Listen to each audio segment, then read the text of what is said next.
প্রাক্তন প্রধানমন্ত্রী মনমোহন সিংয়ের জীবনাবসান বৃহস্পতিবার রাত 9:15 দিল্লির এইমসে শেষ নিঃশ্বাস ত্যাগ করেছেন ভারতের প্রাক্তন প্রধানমন্ত্রী মনমোহন সিং।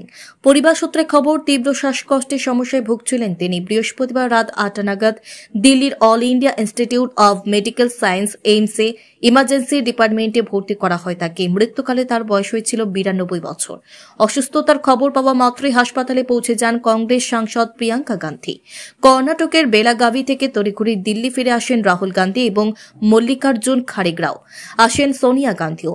স্থগিত করে দেওয়া হয় কর্ণাটকের বেলগাভির যাবতীয় কর্মসূচি। প্রসঙ্গত 2004 সাল থেকে 2014 পর্যন্ত টানা 10 বছর ভারতের প্রধানমন্ত্রী দায়িত্বে সামলেছেন এই অর্থনীতিবিদ।